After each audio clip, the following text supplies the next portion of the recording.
What's up, everybody? Thank you for hanging out again. And Willie Barcena's dropping. As you guys know, every week we have an amazing guest. We get to know about them, get to know about their lives. And I'm always searching for things that I didn't know about, and hopefully things that you didn't know about. So that's really was the purpose of this podcast, man. And also to smoke cigars and drink and have fun. Well, my guest tonight is a guy that I've known for more than 30 years, if you can believe it. I met him when I was an open micer, and he was already rolling and being very humorous, and I could tell a couple jokes. Anyways, I got Carlos Mencia right here. Carlos, what's up, brother? How you doing, bro? Doing good, man. Thank you for doing this, man. I appreciate you. 88. Since 1988. 1988? Yeah. Fuck, really? Going on 36 years. No fucking way, bro. Mm-hmm. No, because I didn't get on stage till 91. I'm telling you, bro. No, I you're wrong, started bro. in 1988. All right, here we go, bro. I still have my check. I'm gonna go get it. And it says 1991 was the first time I ever got paid, and I had started 6 months before that, and it was at that old club, bro, Peppers, remember Peppers? I used to go there all the time. Yeah, you were headlining, and I was the one that started that. They didn't do comedy before. The guy was a buddy of mine, the manager, so he was like, hey, why don't you come and do a show before the show starts on Saturdays? Yeah. So that's how that but started. no, I didn't start 88, bro. 88. No, I started in 88. Oh, I thought you said I started in 88. Okay. Oh, you started 88. Fuck, you been around a long time, bro. Yeah. I was like 19, 20. Yep. But you walked into the Comedy Store in 88? The Laugh Factory. That factor? Yeah. Well, so Jamie Masada saw you? Buddy. So is that what happened? He saw you? Yeah. Did he said, well, it was my first time. So he was like, what did he think? He thought it was a gimmick. So he was like, keep doing that thing, buddy. I was like, what thing? He's like, you know, that you pretend to be. I was like, that's the first time I ever stepped on stage. And he was like, buddy, don't ever stop doing this, buddy. Don't ever stop doing this. And then cut to 6 months later, you need to do more lowrider jokes, buddy. You need to wear a bandana, buddy. So it was like, that's him, baby. That's how racist is. And I think I don't know if he's still around, but or go to the Laugh Factory, which is, for the people, the guy we're talking about is the owner of the Laugh Factory in Hollywood. Jamie Masada, yeah. Jamie Masada. First thing he ever told me was on stage, and I got off, and I think I was doing Ronald Reagan jokes. Okay. There's something about Ronald Reagan. So it was on the news, and then same thing. He goes, and you almost think like, are you joking? But then he's like, you need to talk more about stealing hubcaps. Oh, is that what he said? That's what he told me. You gotta talk about stealing hubcaps. I'm like, what the fuck? I was just listening. I was so new to this business. Everything was brand new, man. You know, like I always say, for cats like you and me and any other Latino, you know, back then, there was really no one leading us, you know? I mean, I don't know if you had somebody like hold you by the hand and tell you where to get in line and where you're supposed to line up. The first thing I remember hearing when I became a regular at the Comedy Store was there was a guy named Tony Ray, and somebody, as soon as he was like, I'm going to make you a non-paid regular, I heard somebody run up to Tony and go, well, there he is, bro. That's the guy that's going to take your spot. And I was like, the fuck is this shit? Like, I just got off stage, happy as shit that she wants me to, who's that guy and what the fuck is that all about? And from that point on, it never, up until recently, just was always like a competitive thing. I didn't start it that way, but shut up, fucker. But I did fall into it. You're the most competitive dude I ever met in my life. And look, bro. True. And I don't mean that in a bad way. No, I made it. Because but I didn't come into it that way. I didn't come into it with a thought of competitiveness. When that was presented to me that way, it was like, all right, well, then there it is. If that's what it is, that's what it is. But yeah. I don't take it personal. And my competitiveness is only to inspire me to do great. Like, I don't walk off stage pissed. I don't walk off stage angry. I don't feel bad. Like, it's all about me getting into a zone where the only thing that matters is me being on stage and making people laugh and doing, like, what is necessary to do my job right. That's it. Like, that's nothing else is in that orbit other than that moment. And that helps me get into it. But after shows, like, it never carried on after that. It never went past that for me. Not for me. No, bro. Listen, I'll tell you what, bro. I'll give props where props are due, you know. And I remember, usually for a comedian, and all of us, a lot of us, you go through this like levels, you know. It's almost like jiu-jitsu, right? White belt, and then blue belt, purple belt. But I gotta give you, man, because usually you learn to write a joke, right? You write a joke, premise, setup, punch, and I kind of was learning how to write a joke. I remember studying Red Fox, and Red Fox had a lot of that type of structure, and so did Bob Newhart. I remember buying Bob Newhart. Bob Hope did too. And so I bought all these cats, and then obviously the greats, you know, the Carlins and the Pryors of the world were started like that. Right. They actually started like that.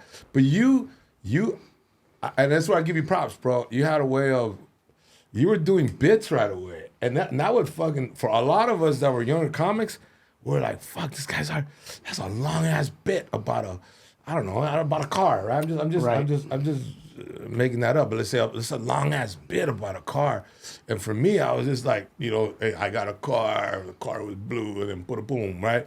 And it's just when you start, you know, a little, you know, as you get older and wiser, you know, like, you know how to just let go.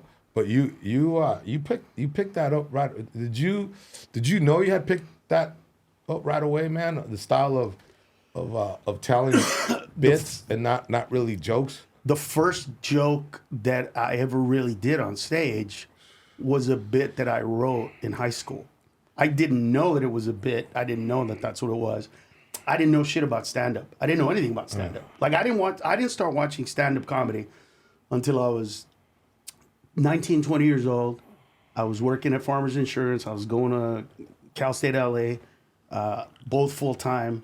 And I couldn't go to sleep right away. So that's when I started watching Fox when it first started. I don't know if you remember when they took the Hollywood sign and covered it. And for like 3 days, it just said Fox on it. You remember that way back in the day? Well, back then, that's when they started as a network.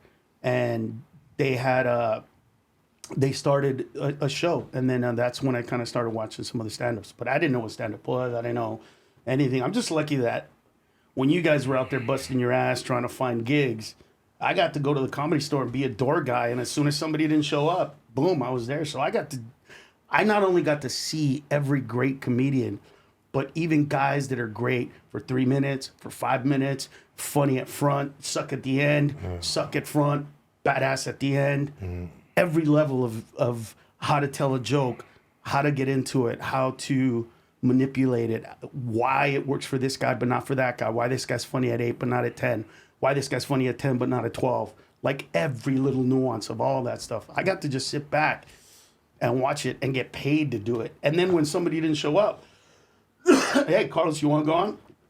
And when celebrities showed up, I don't know if you remember this, but like if Martin Lawrence showed up, right, when he was hot, the minute he got off stage, dude, you couldn't find a fucking comedian. You couldn't find one goddamn comedian, nobody bro. wanted to go up? Nobody wanted to go on. Nobody wanted to go on. But like you said, that's where my competitive nature came in.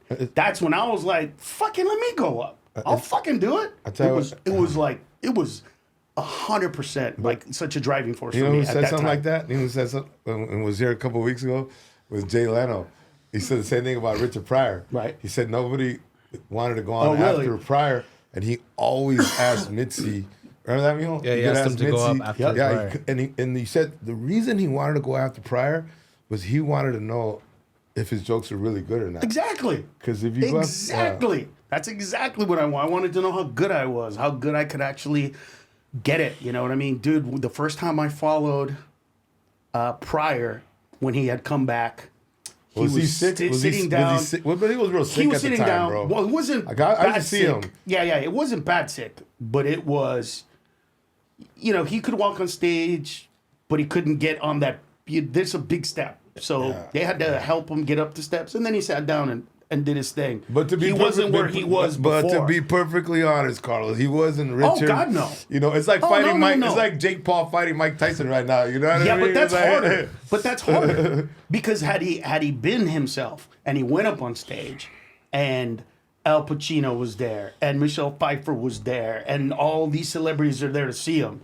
They were just giving him everything. So by the time he was done, it was hard to follow, not because he was funny, but because of the circumstances on which he'd come. It was almost like he's coming back. Come check him out. The original room was filled with grade A actors. As a matter of fact, when I was on stage, AP, a buddy of mine, Anthony Peeler, used to play for the Lakers. He actually told everybody, "Hey man, there's somebody on stage. Shut the fuck up and stop talking." You know who he said that to? Al Pacino. Oh shit. Yeah, but that's why it was hard. That was the hardest follow ever, because it wasn't following, hey, this guy that came up and he's funny and he's great. It was, damn, look at where he is now. Look at how he is now. All these people, and everybody was in the mode of like, holy shit, that's probably the last time we're ever gonna see him perform. And amidst all that, hey, Carlos Mencia, you know, so that was the toughest, bro. I didn't get a laugh for 8 minutes. By the time I got off 20 minutes later, 12 minutes later in the 20 minutes, I got a standing ovation. But that was the hardest shit I could ever I remember, bro. Hey, so let me ask you something, bro. And when you get into stand up, or you want to be a singer or whatever, or you're an actor, I would see, you know, we had friends because we you know, there was a kind of characters that were always the same actors that we kind of everybody knew each other in a circle. Right. And I would see how they were, how they handled fame. And it never appealed to me, bro. Honestly. Fame? Yeah. So let me ask you something. And they say, okay, and I know you were, like I said, you are a beast, bro. I mean, I don't say you were, man. That's to say that you don't fucking crush now. You obviously, you crush then, you crush now, man. And I know you from back in the day. If I ever go to your place, one time we're supposed to write, and you go, hey, Willie, let's bake some cookies. And I was like, well, bake a cake or something. You remember that? But I don't write the way other people write. I know you don't write. No.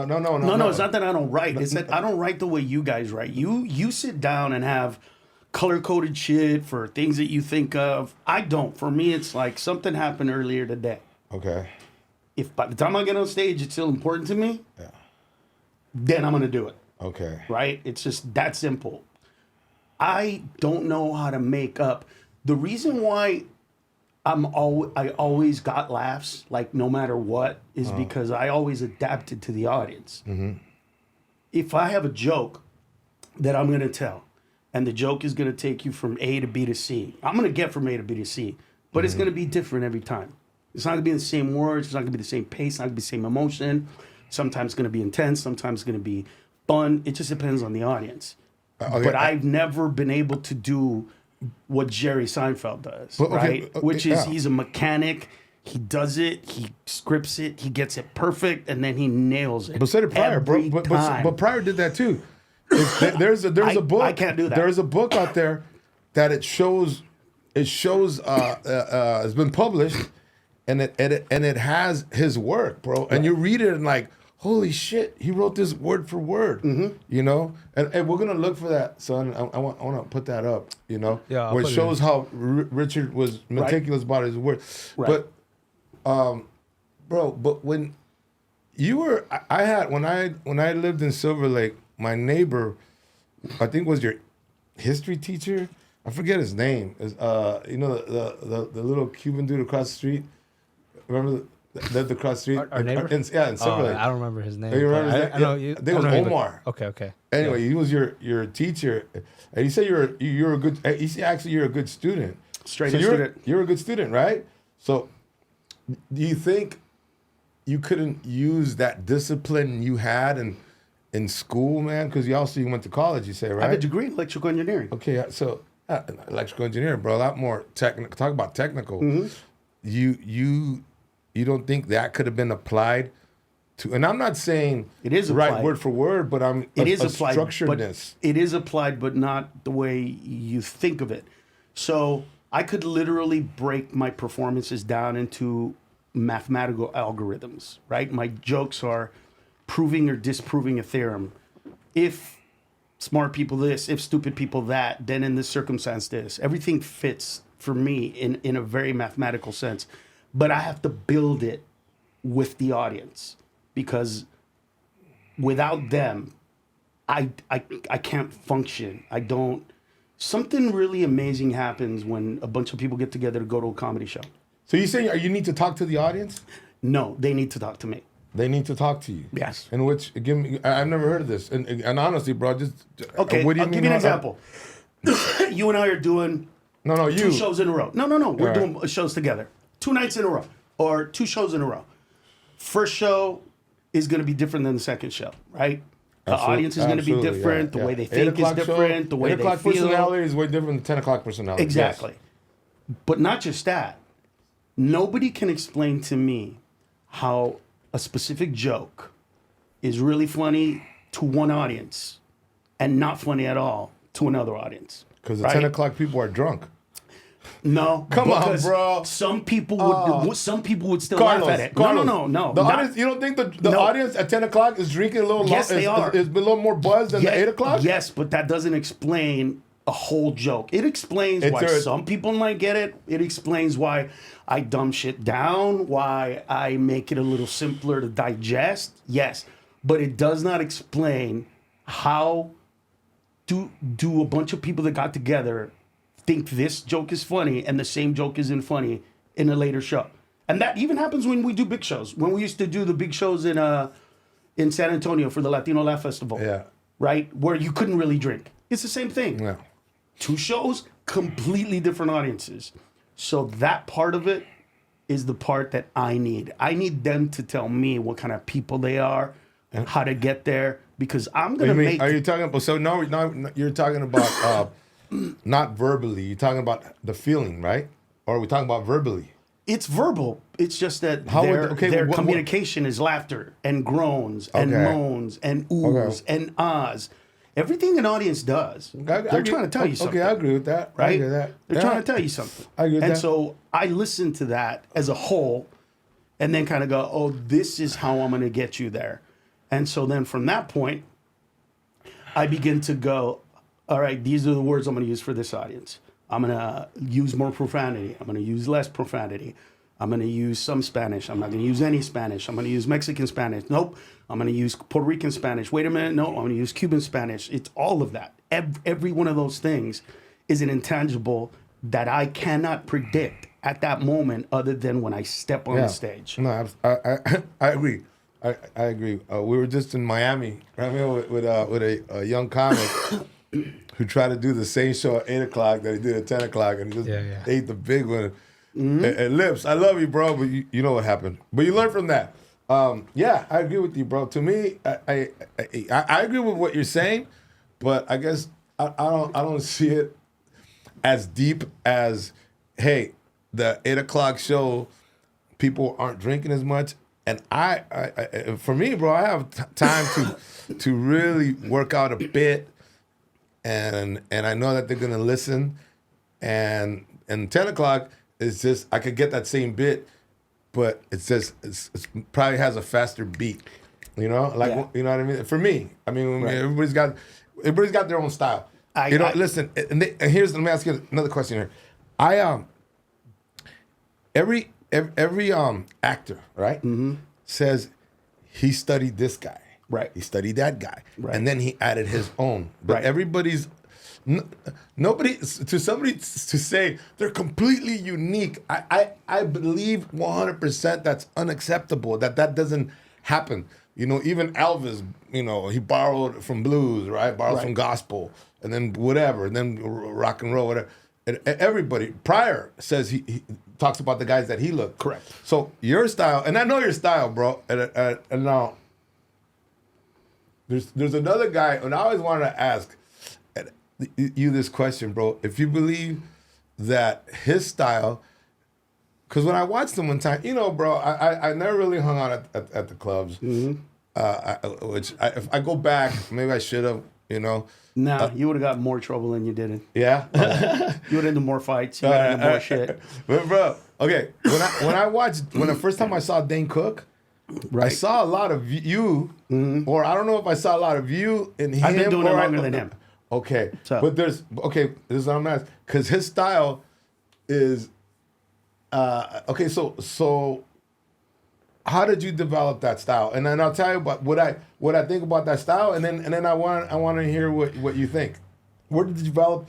Because So, I can do Carlos, bro. Unlike most people, I didn't think about stand-up. I didn't know I wanted to be a stand-up. I literally discovered stand-up comedy months, literally months, not even a year before I stepped on stage. I probably discovered stand-up in August or September of '87. Okay. And by March of '88, I was on stage. So, and then by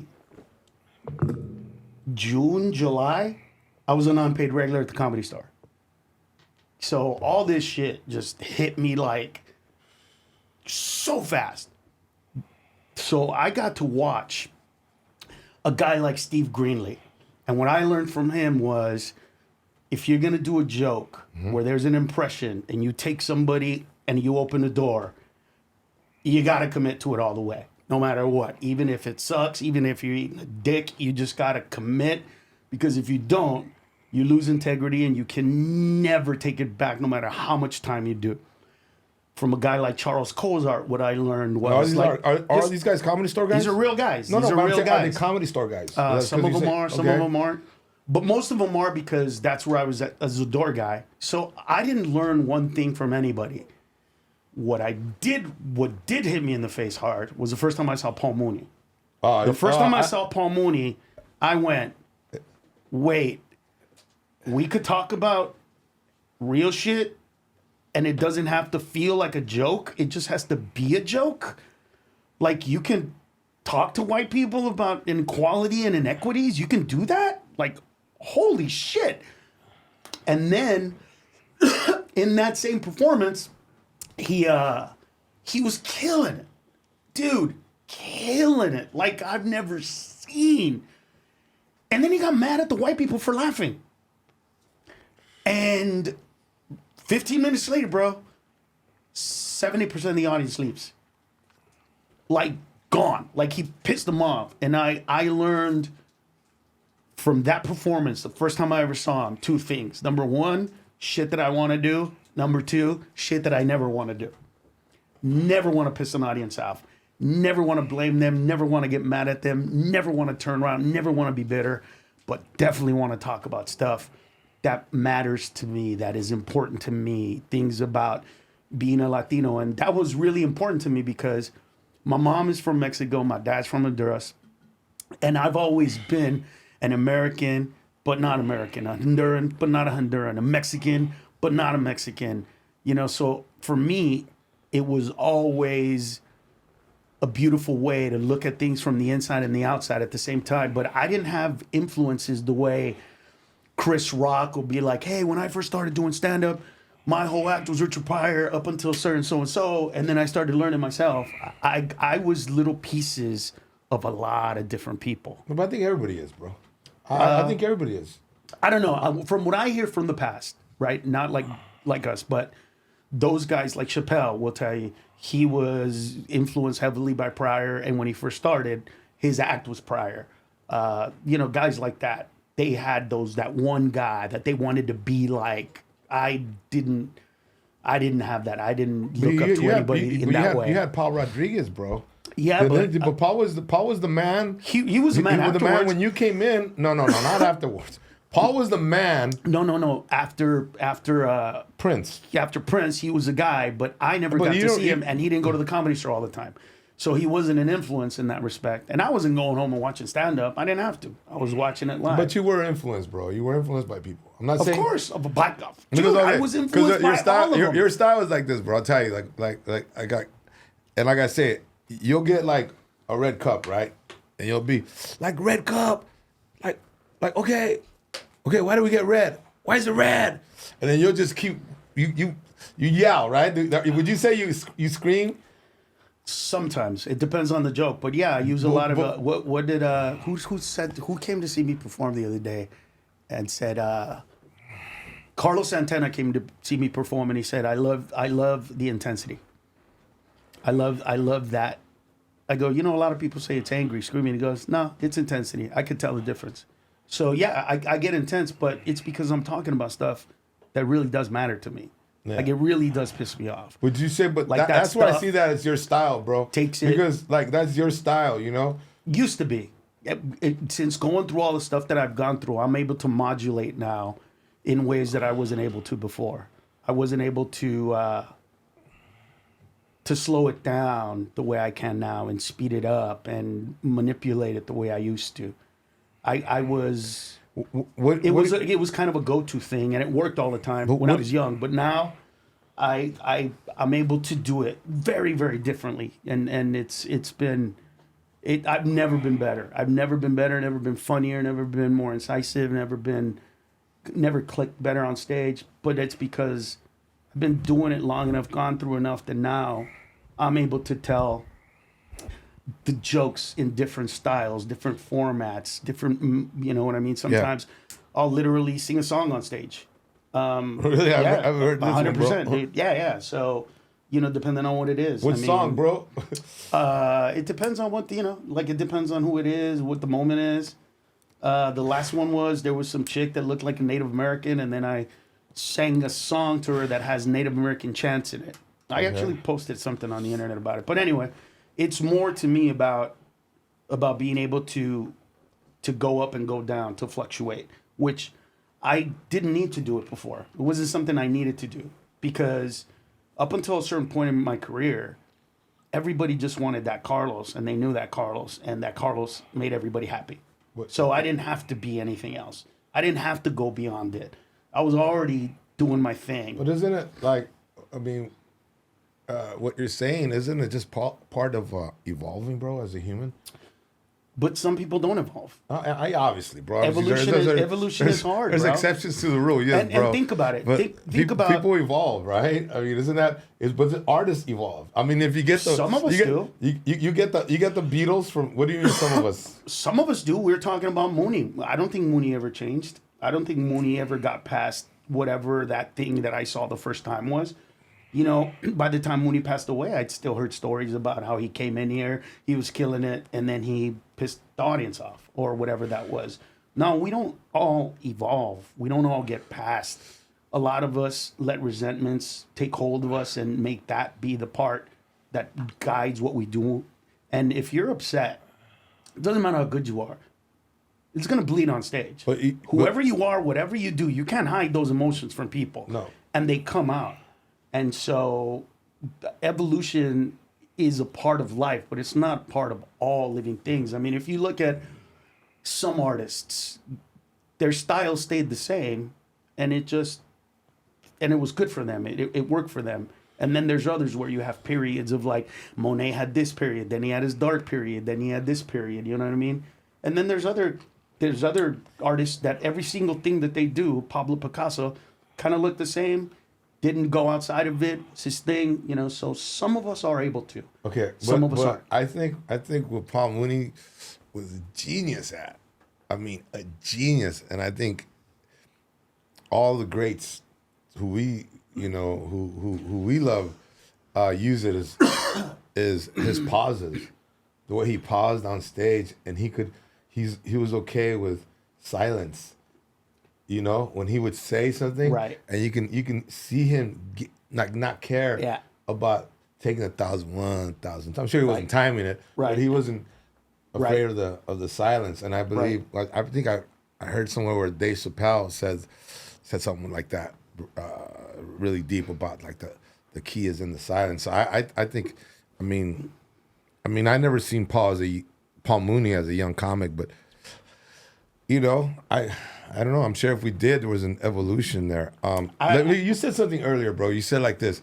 You said, because you had a certain style. And I honestly, when I saw this guy, Dane Cook, I don't know who he is. I don't know him, bro. been in the room with them, obviously, things like that. But you know me, I don't talk to anybody. Would you say you guys have similar styles, bro? You and Dane Cook? Animated wise, yeah. Yeah. Has anybody ever told you, hey, I saw this guy, he reminded me of you? With Dane, not as much. With Sebastian, yeah. Oh, okay. The Italian dude. Yeah. Okay. With him, yeah. And he was around when you guys were coming up together, right? At the store, right? Yeah, but I was already me by the time he came around. But if you watch him before, it's funny, bro, because now I see it. He didn't have those jerky moments. Yeah. He would stand still.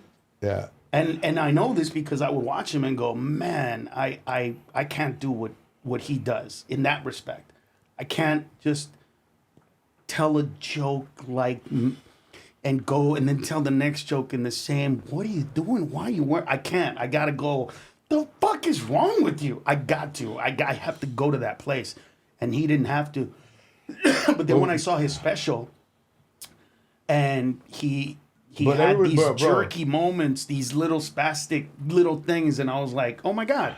And then he was on some show with a buddy of mine, Mancow. And Mancow brought me up and he goes, yeah, he influenced me a lot in my stand-up. And I was like, oh, that's really cool. Yeah. No way, bro. So I could see that more than I could see Dane, because Dane was. And when did he say this? So like 3-4 years ago, maybe. Wow. That's a compliment, bro. The dude's successful. He's that's very cool. Yeah. But listen, man, I gotta go back to where you're talking about. Yeah, I can't tell a joke. I can't do this, bro.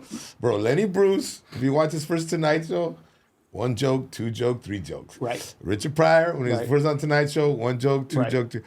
It's an evolution, I think, for me, bro. For some of us, right. Like I said, first when I saw you, you were already doing bits. For a young comic, I was like, "Oh, fuck, does he do that?" A lot of us, right now you said something, and correct me if I'm wrong, bro, but you said something like, "Yeah, I used to scream a lot, but then I went through what I went through." Right? Can you just say that? Right. What was it that you went through, bro? Did that make you change? And first, I want to know, what was it that you went through? Number one is my question. Second is, after you went through what you went through, how did it change you? So being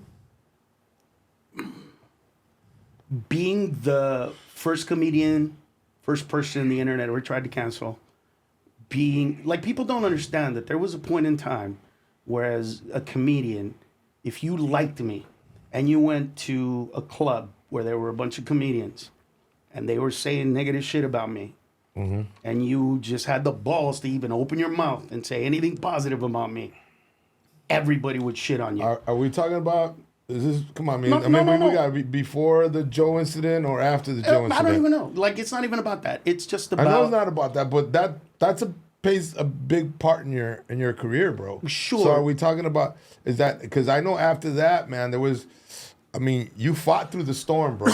You're here. Here's you're here. You're working. People ask me. People say this, man.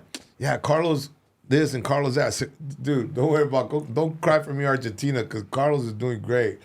He's selling out his shows. His fans love him. He you could have folded. A lot of people would have folded over that situation. So that's, are we talking about?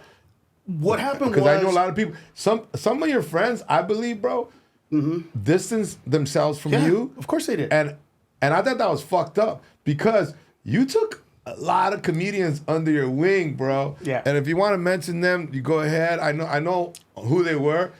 I was never one of those guys that approached mm-hmm. you, because I just kind of have a fucking, like pride. I was like, fuck this shit, I'm doing it by myself. I never asked you to open for me because you would have taken you would have taken that like an insult. Yeah, I would have. Let's be real. Let's be real, bro. Ain't nobody's opener. Had I ever said you come on the road with me, you would have been like, fuck you, dude. I'm gonna ask you to come on the road with me. That's what you would have said. You would have said some shit like that.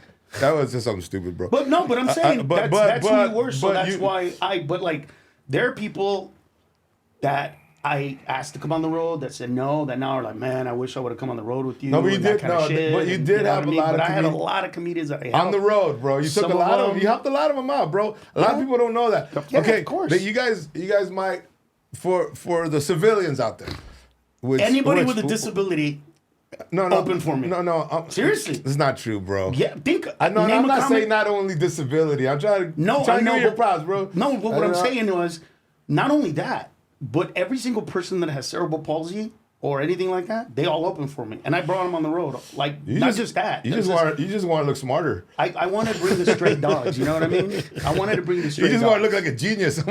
Those guys are great. The hard part were the broken ones, bro. The ones with fucked up parents and fucked up dads that I tried to be a mentor to.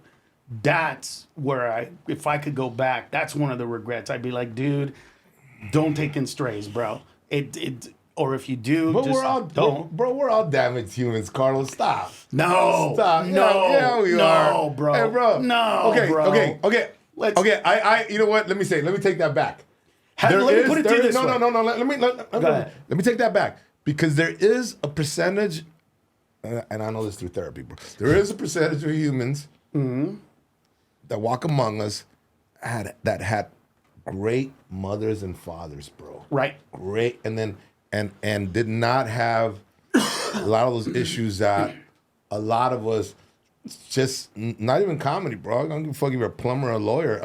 Just issues in life because we deal with, you had parents that were damaged. Right. And they're trying to parent damaged. So you have a damaged kid. Right. But, so you would say you weren't one of those people, bro, that was damaged?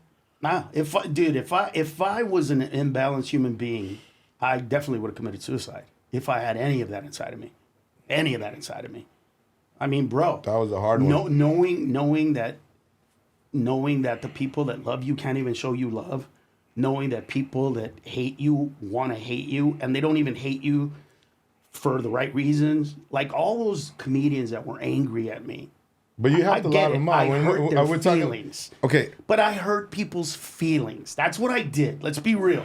Like the shit that you like, the things that you and I, if we wanted to go deep, it's because I hurt your feelings. I said some shit. I did some shit that hurt your feelings. You were a bully, asshole. What are you talking about? You're a bully because you're ahead of us. That's my point. No, that's my point. No, I did to you what was done to me. You were ahead of us. But wait, I did to you what was done to me. Almost like you're a purple belt or a brown belt, and then all these white belts show up, and right away he gives in a triangle, and you're like, see? You ain't shit. And we're like, fuck, I ain't shit. Versus. But I would show you how to do it. But I would show you how to do it. I would show you. I never, ever, if you ask me for advice, I never said no. You're kind of a bully, Carlos. A little bit. No. Just a little bit. Oh, no. Listen. Just a little bit. But what I did was nothing that wasn't done to me. Well, I got bumped. Your generation, bro. Our generation. Fucked over. Well, you, dude, and George, if I were asked fucking mean motherfuckers, bro. Like this, I know the new, and I mean that it was just, I believe it's generational, bro, because some of the newer comics coming up are more sharing, or more. Because at that time, bro. Listen, for those of you guys who don't know, it was you and George, bro. You and George back and forth, bro, like a fucking vicious tennis match. I never saw Jimmy it like Connors, John McEnroe. I never saw it like that. Oh, come on, bro, because even George told me that. Nope. When George was a young comic, told me one time, and look, bro, I will never say shit that's not true. But I remember George when he got his, I think his TV show. It was the first season, and I saw him. I was at the Punchline in San Francisco, and he stopped by. He was doing a theater. He came by, and I don't know, we're having a beer, and he said something like, "All right," he goes, "It was me and Carlos or something like that." And he goes, "Well, we know who's the man now." And I was like, "Man, you motherfuckers are competitive, man." I never looked at it that way. But you guys, now you did, bro. No, seriously. You didn't look at it as competition, Not Carlos? like that. I looked at it. Are you fucking kidding Here's how me? I looked at it. I'm gonna go on stage and be the funniest fucker on stage any given night, no matter who's on stage. Yeah, in that way, yes. But you weren't uber competitive. But outside of that, But Carlos, no, I dude. remember. Listen, dude. Listen, I'm not taking that. I'm not saying to be competitive and be a beast and all that is bad. No, but I get it. But I would just. But that when level I of coach competition baseball, that you're talking about, when I no. coach baseball, I never told these guys, "Hey, go in there and just fucking, just be okay and try your best." No, we would compete, and it'd be like, let's whoop some ass. Let's get out of here, win this whole fucking tournament, right? Yeah. Well, going back, you said you were naturally competitive, right? Correct. So wouldn't you not but have not like, a little in bit that, not competitive in the way of I don't want that guy to get a job or any shit like that. That never was. Bro, I remember because okay, you can't take a job away from somebody else, right? If somebody sees me perform and they want to book me, they're gonna book me. If somebody sees me and wants to put me in a movie, they're gonna put me in the movie, right? Like, I remember going to all those auditions because it was me, George, Paul, every single time for whatever that Latino thing was. But I never looked at it, and here's why. Because my level of self-confidence / cockiness / arrogance wouldn't even let me think the way you're thinking it. I knew I would get my shot. I knew I would get my show. I knew I would be a millionaire. I knew I would be successful. I knew I would have specials. None of that was ever a question in my soul. Okay, I'll tell you something. I was there when Luke Torres got In Living Color, and he was so happy. He called me. Right. I actually met Luke Torres at the Comedy Store because he was hyped up. Yep. And he did a sketch. To this day, I'll never forget that sketch. You know, because you never see Latinos, especially our group, man, on television. And I remember he got in Living Color and he played a muchacho rocketeer. Yeah. And Luke Torres, good looking guy, bro, handsome guy, fucking young. You know, fucking Luke was a cool dude, bro. He was cool on that stage, bro. When he was on stage, he had a presence. Right. And I remember you were walking up, and he was happy to tell you, and you go, "This is Carlos." When Luke Torres got a Living Color, go, "Hey Carlos, I got a Living Color." He goes, "This is you, bro." Yeah. Yeah. I got a Living Color. That's cool. That's cool for you, bro. I wouldn't have done that sketch, you know. But for you, that's good, bro. Yeah. Yeah. And then he just walked away. And then me and Luke just looked at each other like, this fucking guy. Do you know why? Because, Do you know where that comes from? Because no, you don't know where that comes from, though. That was an inside joke between me and him. He might not have shared it with you. Shut the fuck up, Listen, bro. When I first wrote my first pilot, I wrote a part specifically for him. All right, all right, bro. I'm not going to fucking entertain that because I sat there with fucking Luke. Listen to me. I'm telling you. The first pilot I ever wrote, you can call people at HBO at the time. Chris Albrecht will tell you. If you ever hang out with Chris Albrecht, I don't hang out with them. I don't know. If you ever see him anyway. No, I have no fucking reason to lie to you. No, I'm telling you. Lie to me. I can tell you what happened. I was there. I'm not negating Carlos, that happened. Carlos, you're so good that I'll start thinking. I'm not I'm even thinking that like, fuck, happened. did that happen? No, you're getting me wrong. I'm not negating that I said that. You should have been a lawyer, fucker. That's what you should have been. No. I think you're misunderstanding me. I'm not saying I didn't say that, nor did I do that. But it was with the idea that he would know that I was fucking with him because you weren't. I had yes, I was. No. I wanted to put him on my first pilot. He read 5 times for it. And we ended up giving it to some other actor because he just couldn't. But the part itself was written for him. Right? That's who it was for. That's how much I liked him. That's how much I wanted him to be a part of success. So when this other shit went down, you see, part of what you guys don't know about me is I'm a dark motherfucker when it comes to comedy in real life. Bro, no. Carlos, and shit Carlos, that bring I it thought back. was funny back in the day. Carlos, fuck. come back to that one little situation I'm talking about. I'm just talking about this situation where Luke was really happy. Yeah. And he got this sketch. Yeah. And Living Color was hot, bro. It was the #1 show. Like, it was nothing was hotter than In Living Color with that cast. Right. With the Jim Carrey cast. Right. Damon Wayans. Right. But you do know that I did it before him, right? You do know that my that's words. That's not what I'm. That's not what I mean. Okay, what I mean is listen. Okay, if you don't want. Listen. Okay, you said that. I know what I said. Right. I say it again, bro. I say it again. You kind of put them down. Right. And what did I say? I would never do it. No, right? not like that, bro. That's what you said. You did it like this. But you said, right. But I had done it, is my point. I had already done the show. Do you understand what I'm saying? I was under the impression a lot of those times. Okay. Seriously. But it could have. Okay. That to it me. was Okay. To me. Okay. Funny. Okay. That it was, and I'm not gonna. I was a dark motherfucker back then, but it wasn't to put him down. Okay. It might have come off that way. What about this? And I totally understand that. What about this, bro? 100%. What about inadvertently? Let's give you that. Inadvertently, you put the dude down. Oh, I did put him down, but I thought he would know that it's a joke because I'd written a part for him. He was there when we wrote it. I told him it was for him. No. I had done the show before But you're him. talking about something else. I keep going to that moment, bro, where we're all kids. We're all like in our early 20s.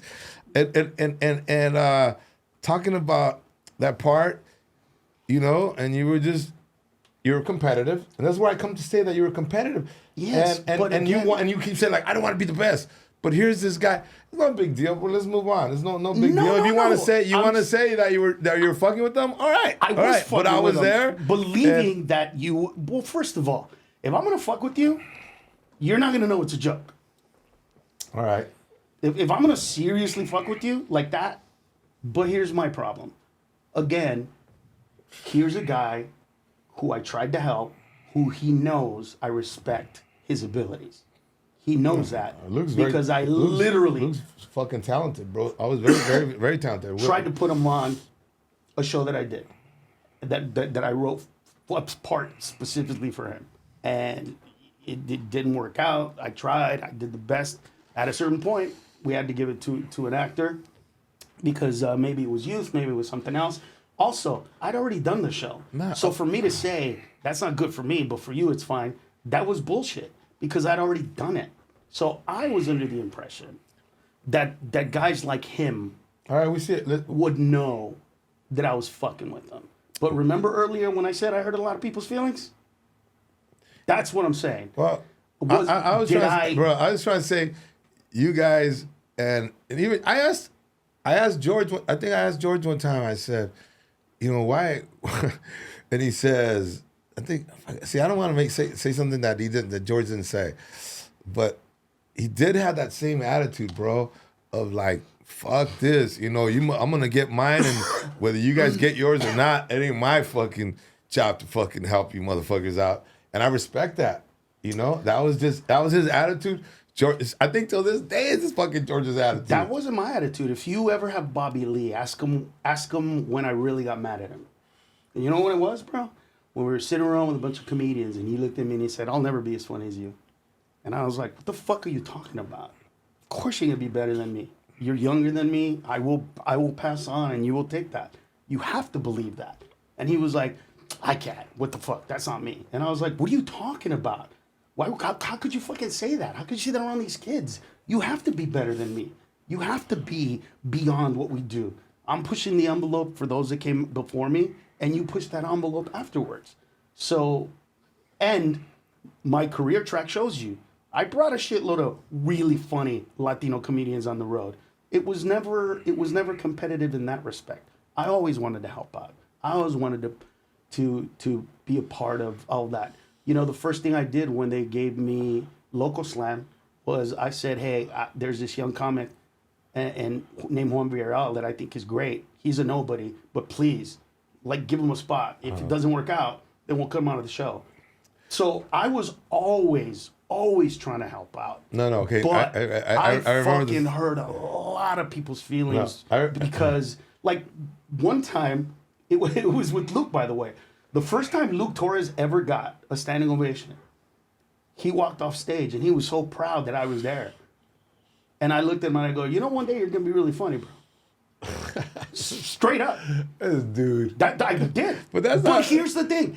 I thought at the time, you just got a standing ovation. You're being a dick, bro. Why do you care about what I say? You're being a dick, dude. You're playing mind games. Come on, Carlos.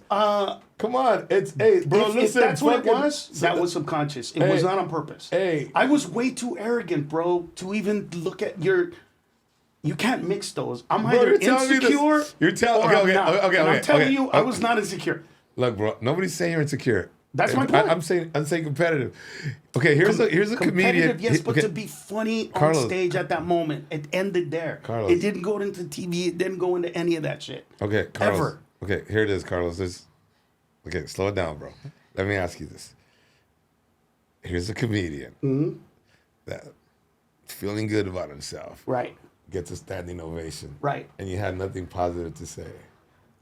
No, because I thought he would get that it was a joke. Hey, I got a better question. You see what I'm saying? Like, I thought, like, you know but- what it's like? Alright. It's like if you hit a fucking walk-off grand slam home run, and then when you get here, I go, maybe next time you could actually hit it a little farther. Like, if you don't get, if you can't see past that. But going back, let's say, would you say the same thing that you said today back then to him? I would immediately laugh and say, I'm just fucking with you, and then hug him. So that would be an evolution of Mencia. Right, because I still want to say it. I still want to fuck with you. Yeah. But I don't want you to keep it in as if it's real. To know you. So would think I you're do being all for real, those yeah. things? Yes. But I would immediately then go, by the way, bro, I'm fucking with you. I saw it. Great sketch. That was awesome. Like, cool. But yeah, I would still do it for a second. 100%. Yeah. Well, listen, bro. For me, what you've gone through, your career, man, is it's an incredible roller coaster ride, bro. You know, ups, downs, Right. ups, downs. When that situation, and we can talk about all your accolades, everything you've done, and you've done some amazing stuff in stand up, bro. I mean, come on. I think, are you like, I don't know, but are you like the first Latino to be on Comedy Central to have his own show? Are you? I don't know. No, I'm asking, bro. What the, I you really don't know. All right. Like, Well, I'm telling you, I'm not competitive in that way, the way you think. I'm competitive. shut up, Dick. I can In see the you going sense- like, I was the first fucking Latino. Let's search him, see if we can find him saying it. Go say it, bro. No, I'm not that no, guy. no. I'm not. Listen, even Bro, when there's nothing wrong with being competitive, Carlos. What the fuck, and I'm saying bro? I am competitive, Right, but I'm we're not even trying to act defining like fucking- how competitive. Well, I'm defining what well, you way can't, I'm competitive. Because I know you, and then right now you're talking to me like you're Gandhi. Like, oh, motherfucker. I don't bro. believe that. I don't think that's what I'm saying. Like, I don't believe that at all.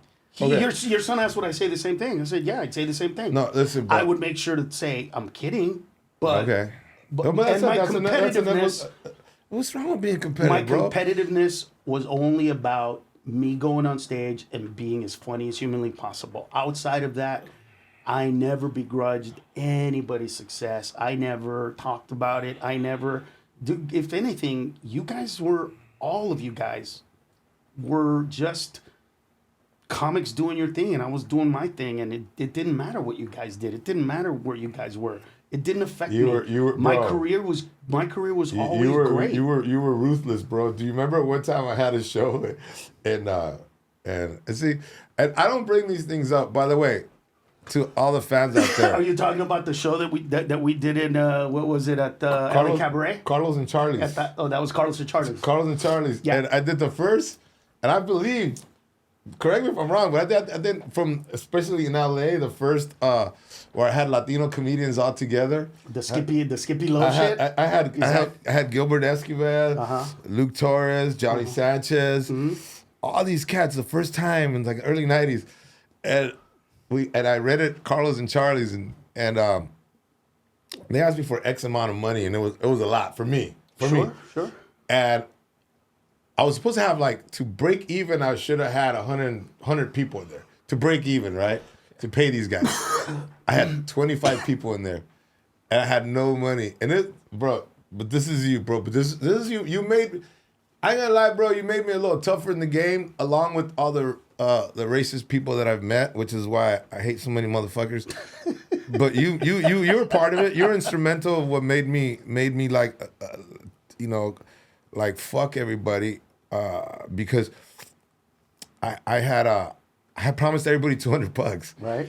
and I had no money left over after you pay the Carlos and Charlie's. I paid, but Carlos and Charlie's ended up being what? Remember? It turned into Ahmed started running it, but it became something else. What? Remember? Is this before or after Skippy Low used to do that Sunday nights over there at Carlos and Charlie's? I don't know, bro. I don't know. I fucking. But anyways, brother, it was on the Sunset Strip.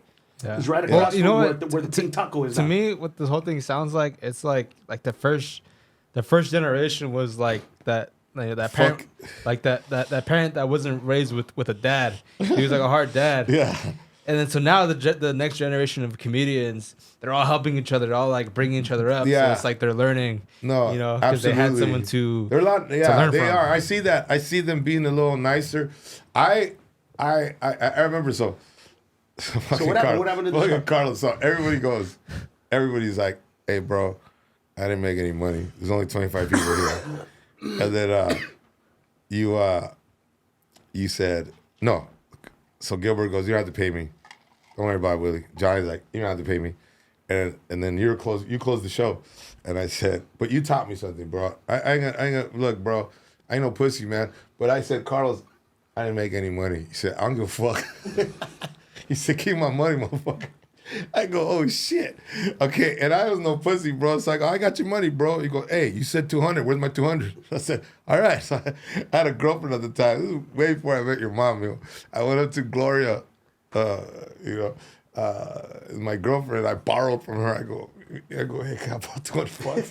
So I had to borrow. Very good to you. But you were like, no, this is how it is. And then, but I had more, not just you, bro. I had more incidents like that in Hollywood where I said, this is not a fucking huggy, love you fucking place. This is like, hey, motherfuckers, you know, like. It isn't, yeah. Yeah. So, but also, you know what? When I couldn't pay my rent, yeah. Nobody was ever did. Nobody's giving me. Nobody was fucking giving me that shit. That was young in my career. I wasn't making a lot of money, bro. I None of us that were. shit, bro. None of us were. And yeah, it was. Look, back then I was very not. It wasn't even. I wish I could say that I was being insensitive, because at least that would say it. I was just like a horse, bro, with this, and nothing else mattered. Your chatter didn't matter to me. It was like, dude, what are you saying?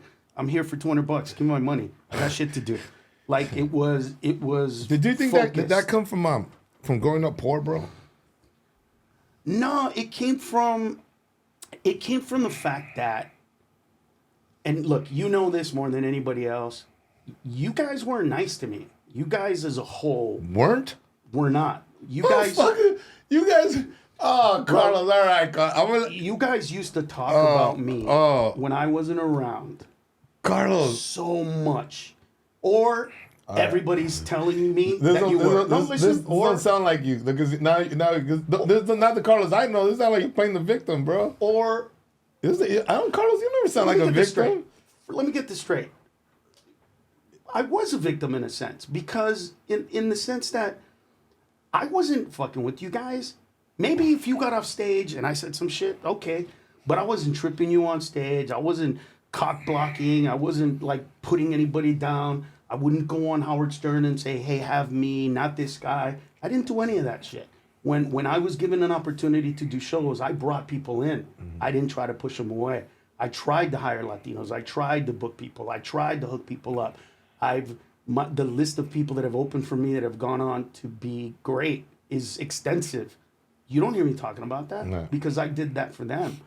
But if you don't understand that because of the way people looked at me, because I was funny, dude, from the get-go, from the jump street, it wasn't just, hey, this guy is great. It was, what the fuck? Why is he doing that? Like, he's not even Mexican. Like, all that shit, bro, was the beginning. Like, if... Oh, yeah, we did say that. That one, yeah. That's the only one. That one, I'll tell you. But that's my point. A lot of his name is Ned. He's not Mexican. All this kind of shit. It all came out, bro. I'll give you one, bro. That one I'll give you. We're all youngsters. And you would say on stage... Bro, you want me to ask your son right now to type in my name and see if all that shit doesn't come up? It'll come up. Bro, you've heard it. Bro. I'm not Mexican. My name is Ned. I'm not Carlos. I'm German. I'm culture trading. All of that shit was a part. Carlos, you take one thing, and then what you do is you fucking layer it up. What I'm doing is being honest about. So am I. Yeah, but then you add to it, and then to me, I'm like, I'm not gonna agree, bro. But I remember we would say that because this is why we would say that. Because we would say things like, because, obviously, bro, the Honduran people, Honduran Americans, South Honduran Americans, Guatemala Americans, Puerto Rican Americans, everybody, bro. But you would really emphasize the Mexican thing, and then we would all look at each other like, I'm Mexican. You know what I mean? So that was the thing we did as young comics. So my mother was born in Jerez, Zacatecas. What does that make me? We didn't know that. We all just thought you were Honduran. But bro. that's my point. But, Like, by the and way, that's my all love point. to Honduran people out there, man. And that's what I'm saying. So but you all would that never. stuff, But not once did you say, Honduras, man. I'm gonna say something about my people. Not once did you say that. And if you told me you say that, I want to see the tape. I want to see the video, and I'll give you $1,000, bro. If you show me a video, $1,000, Bro, if you show me a video from go. any of the '90s. pull up my first HBO special. The first one I did in 1994. Okay, bro. First words out of my mouth was, I was born in... Okay. Wait. But that's after all the flack, bro. This is 1994. 1994, my first HBO special. I remember you did that because you came 94. clean. You came clean. I didn't come clean. It was a part of the act. I just... Like I said, But bro, had you ever said it before? Do you see what I'm But saying? no, I'm saying Like- what was that? Okay, no, I'm gonna agree with you. That was okay. That was one thing that I would say as a young comic, as Willie now, Right. as we evolve. Right. I don't give a fuck. You know, Right. that but it wasn't just that. Look, I didn't make up that they make fun of me for all this stuff. I didn't create it. It was there. okay, so Right? so So the whole, his name is Ned. He's not Mexican. He's German. Every single one of those things. that one I never knew. I didn't give This a fuck. was one of those things. That one, honestly, I'm telling you right now, bro. That one I never knew. I didn't. But you know, And everything was basically that I cheated my way to success. That's what all of that shit was. And it wasn't. I never heard that. And it wasn't. I never heard that. But that's what it is. That's what I it don't know. means. I don't know who said that. I never said that. I No, never no. heard. I never heard the guys. No, I don't know in if our anybody ever circles- said that, but in our that's what it circles. was. Right? Was that something that's in your head maybe? But because No. we didn't think that. I'm telling you Maybe right you now, didn't, bro. I but tell you pura neta, bro.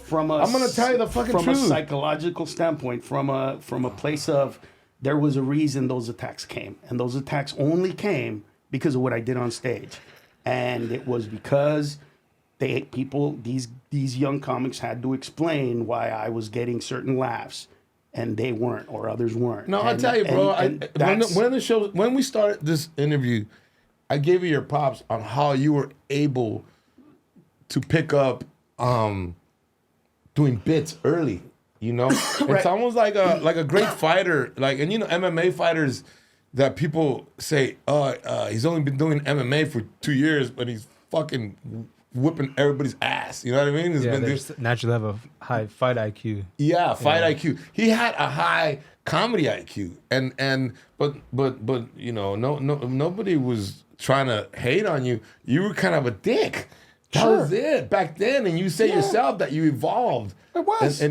But I was partially part of a dick because it wasn't a welcome thing. I didn't feel. And you were competitive, but so was George. welcomed. But so was George. And I asked George one time. I asked George on this podcast. Remember this meal? I go, bro, you were like, you know, you weren't nice.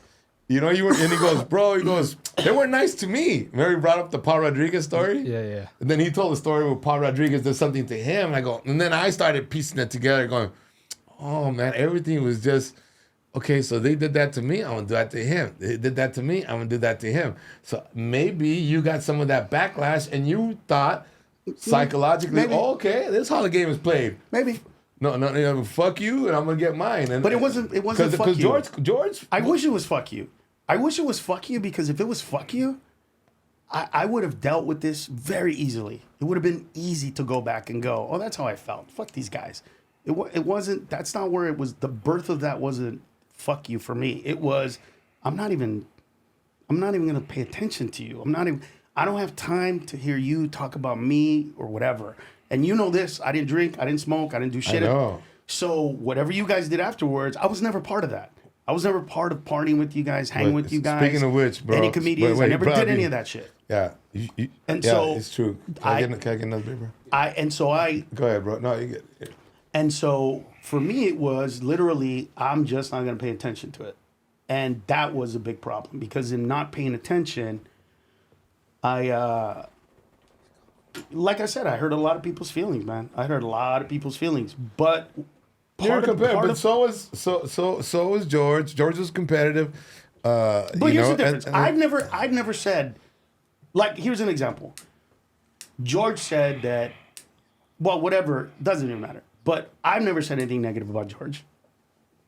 I've never said anything negative about any of you guys. any of you guys throughout all this stuff. Well, sometimes you don't. Back then, listen, you said it I'm yourself. talking about on this. Between us, Mm-hmm. yes. Between us, yes. That's cool. I like that, bro. Okay. Well, but for me, it's like like that. that's one thing that you know about me. That whenever anybody said, "Hey, man, that guy has a problem with you," the first thing I would do is walk up to that guy and go, "I heard you have a problem with me." Like that's the first thing I ever did. I always tried to address that stuff. I always tried to go past it. But at a certain point, you know what I'm saying? Also, I'm going to say it two ways. Carlos back then. Okay. You're fucking comedians. Why are you such pussies? You guys go on stage and obliterate human beings. You literally will look at somebody sitting in the front row and fucking take apart their goddamn life. And like here's an example of some shit. Hey, you guys together? No, we're friends. How long you been friends? Like 10 years. You know he's trying to fuck you, right? You know that this whole time he's been wanting to fuck you and you don't want to fuck him. Every comedian knows that little thing right there, right? Mm-hmm. You would go to that place. I would go to that place. It's that thing. But my point is that we don't give a shit about their feelings. Mm-hmm. We're fucking there to make them laugh. And I just never understood back then why comedians are so fucking sensitive. Bro. Saying it now. I never understood the pathos of the majority of comics. And that the majority of comics we all come from a place of, why did this happen to me? That's fucked up. But I was never a victim on stage because I was never a victim off stage. And so I didn't understand their feelings. I didn't get their hurt. I didn't get their... No, I get it, bro. I get it. I didn't understand it. No, me, I was the other way around, bro. I really was trying to push everybody. For me, it came... I'll tell you where me trying to help everybody out, it's almost like that Mexican story where, I don't know, and I'm sure you've heard of this. The crabs? No, not that one, bro. It's this. Is you say your mom's Mexican? Mm-hmm. Okay, then you know this, bro. There's a saying about Mexican families that somebody could come and visit, and you can have like 3 tortillas left and a cup of beans. Mm-hmm. You know who gets it? Yeah. The guest. Right.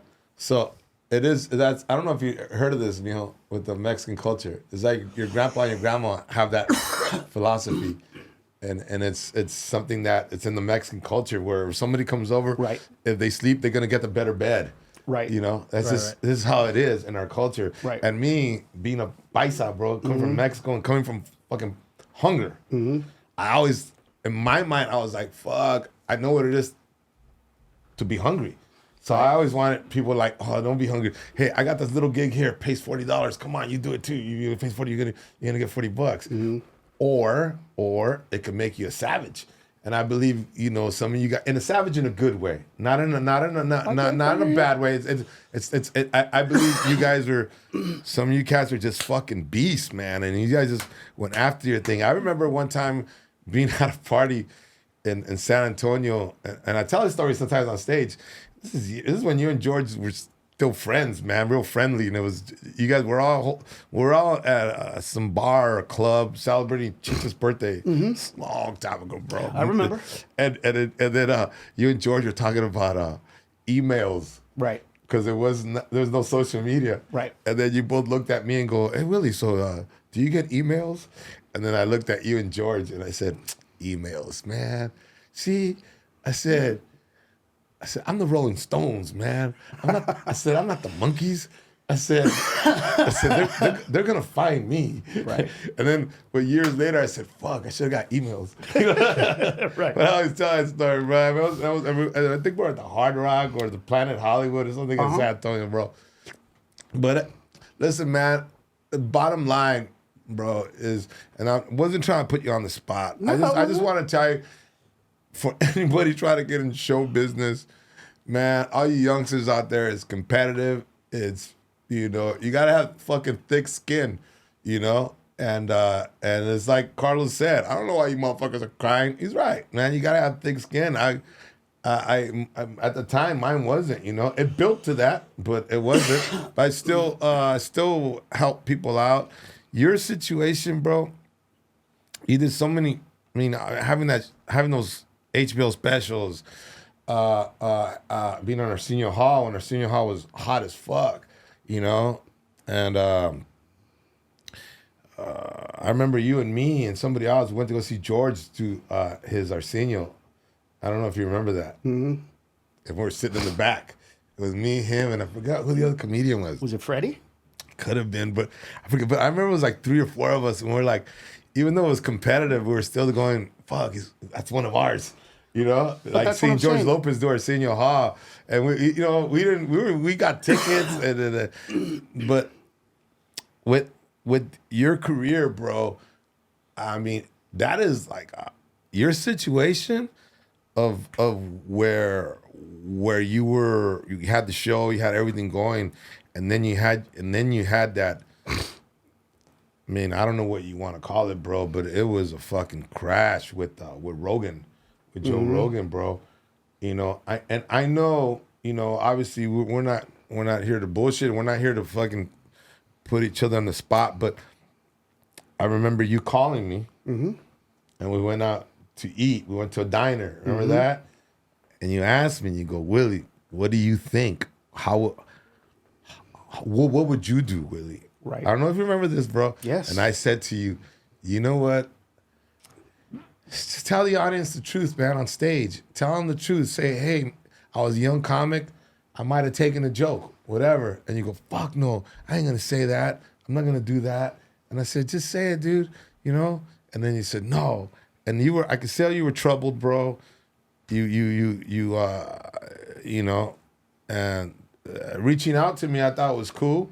And I never, ever, bro, as much as competitive as you are, never had like, oh, okay, I'm not gonna talk to Carlos. No, bro.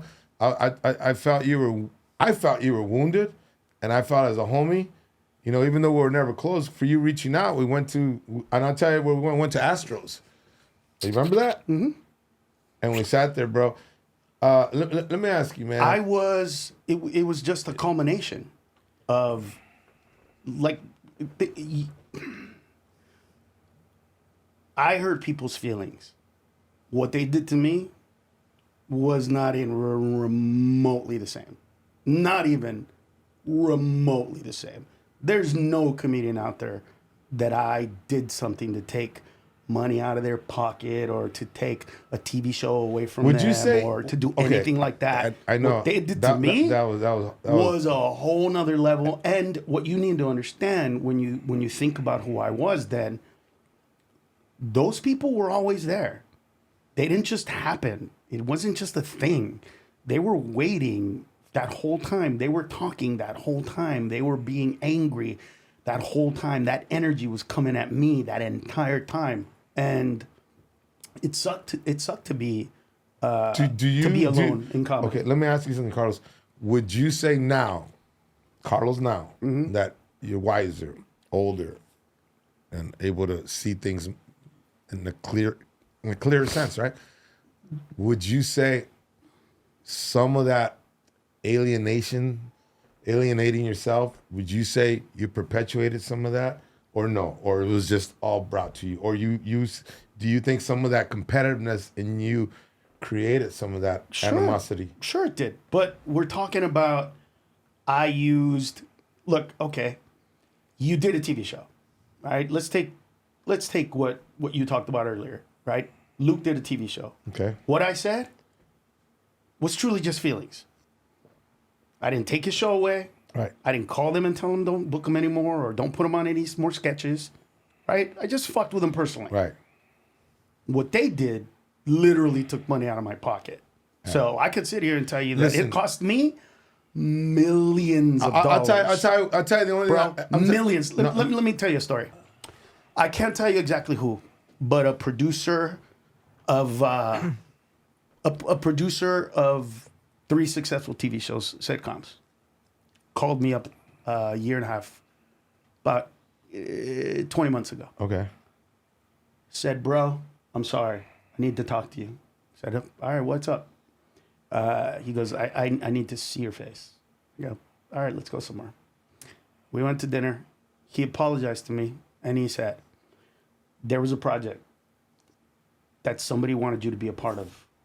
And because of all that comedy shit, I said no. Now, I've seen you perform. I don't believe any of that shit, and I'm really sorry.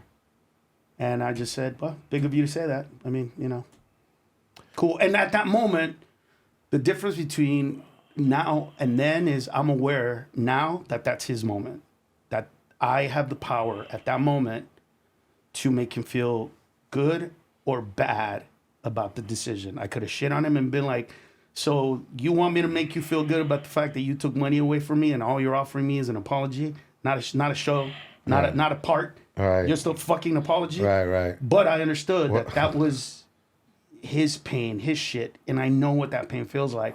And so I lifted it and said, dude, it's cool. You're forgiven. You believe something. You reacted to it. There's something cool about that. But those moments have happened not just once. Bro, well, this is what But I a few times. No, Carlos, this is And what I so- see. As a young comic, you could have made a mistake. You could have made a mistake. About what? I don't know what Joe Rogan was accusing you of lifting, you know, taking material. When Yeah, you're- but here's when the you're- thing. Here's the thing. I've always said this. I've recorded all my shows since 1994. You know this. Yeah. You know that. I literally, like, if you were to say to me, well, you lifted one joke for me, I would say, all right, what's the joke? And let me go back and I'll find when I started doing that joke. Exactly. And then if you were before, I'd be like, all right, you were before. And that was it. Okay. But what I can't do is say that the narrative of me going to the back of a comedy club and literally watching comedians so that I could take their shit, that never happened, bro. I never, ever, ever consciously sat behind to watch so that I could twist some shit. I don't think That was that's not never- what, even when you and I had lunch when that shit was in its tornado.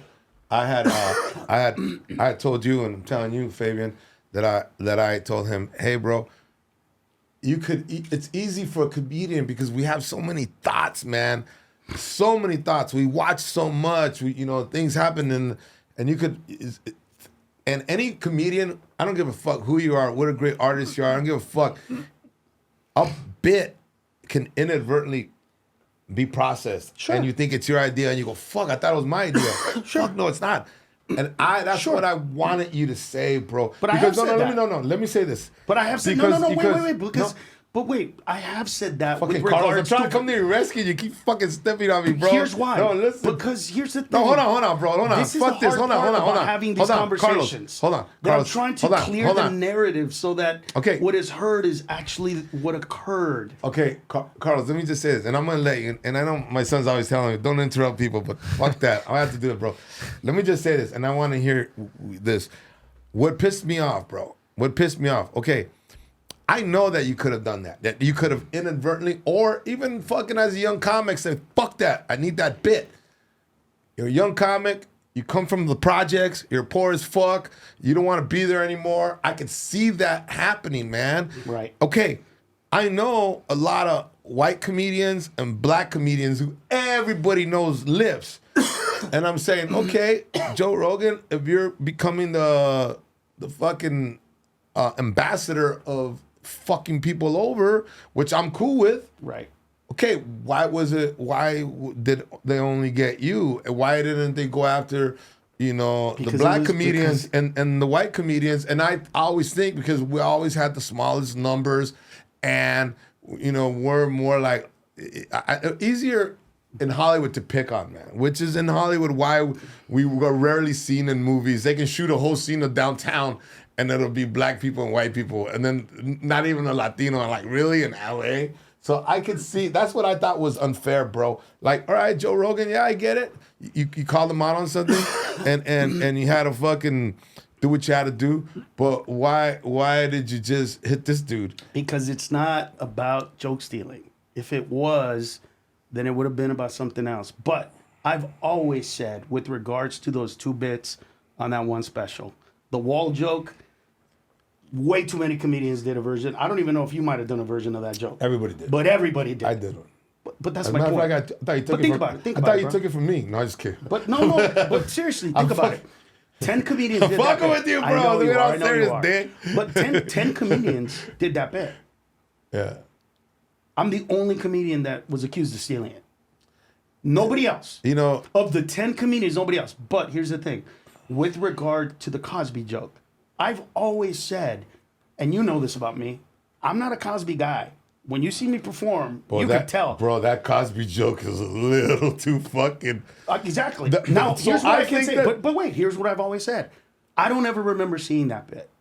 But I do know that when I saw it and I saw his, I called him up. And he was gracious, and we didn't even have to work it out. He was totally cool about it. And that was it. But I've never not said, I didn't take that bit. I don't know where that bit came from. I don't ever remember watching his special because he's not the style of comedy that I am. And when you invite him, when you want to do writing, I was like, let's fucking make cookies. That's who I am. I don't want to live in comedy. I don't want to sit down and fucking watch comedians, especially when I was doing it. So no, it was never my thing. Look, He does make I'm good, sorry he that- does make good cookies. I'm like sorry that it feels You still like baking, bro? always. All right. Wait, are you serious? Yeah, it's a real story. It's fucking right. I went to his place to write. Had all my pen, my paper, my We pens. made oatmeal cookies, and then dude. fucking says- Made them oatmeal he goes, cookies with "Let's make-" raisins and he shit. goes, let's make cookies. I'm like, Yeah. the fuck? All right, let's make cookies. That's what I wanted. Is that like your soft side to like balance you out? No, look, I'm only intense on stage. What bothers me about all this is, and this is why I don't want to like. And with you, if this was some other podcast, bro, I'd have just let it slide. But because I'm like, whatever, who cares? But with you, I want you to know, like, the narrative that you guys had of me was not. It's not what it was. I was insensitive because I was just in my It was own world. competitive, bro. And I really believe if you Insensitive. think about it, because bro, same fucking question to George Lopez, and he said, hey, it was done to me, so I passed it on, and if it was done to him, then it was done to you. So everybody was being dicks to each other. It depends on what All you're right, talking. bro. Bumping people, yes, done to me.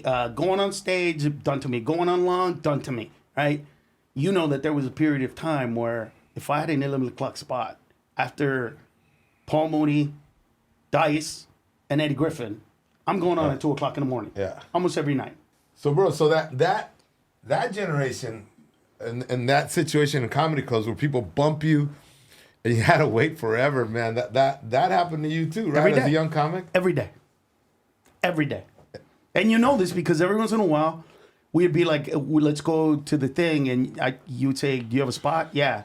Well, I'll be at the Comedy Store. And you would show up. It didn't happen very often, but it was always like, fuck, 3 more? I thought you had it spotted. It was like, we were never on time. And back then it was always like that. No, but back then there was a lot of, this is years ago, bro. We're talking 30 years ago, maybe Yeah. 25. It was you and Eddie Griffith were.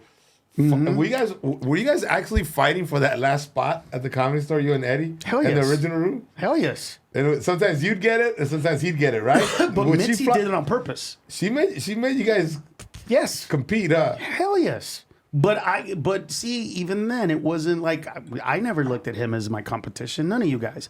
I looked at it like, all right, well, give me the spot. When do I need to shine? What do I need to do to shine?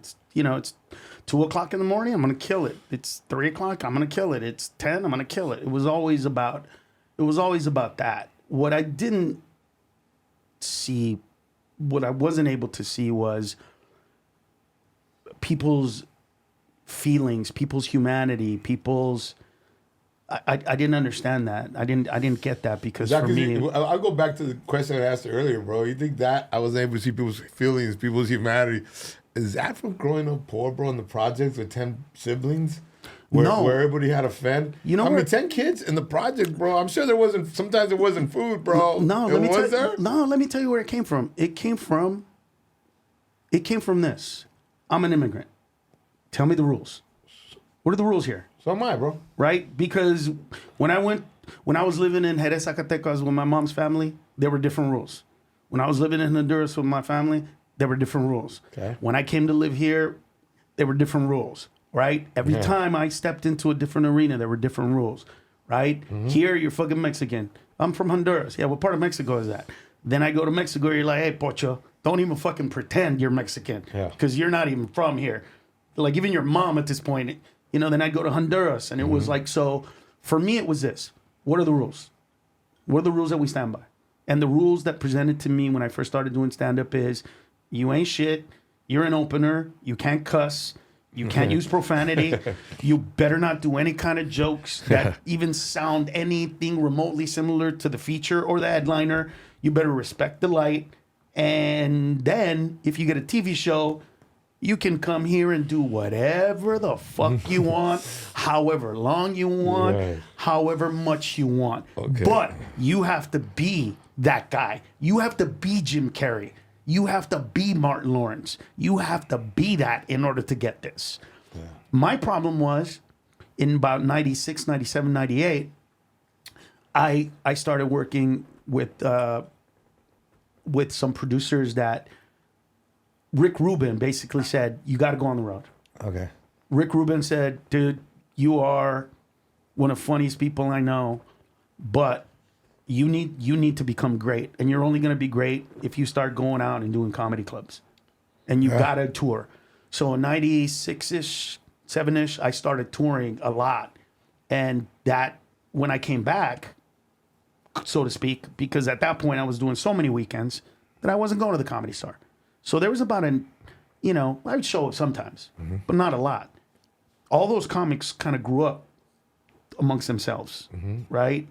The Ahmed Ahmeds, those guys in that age group. Yeah.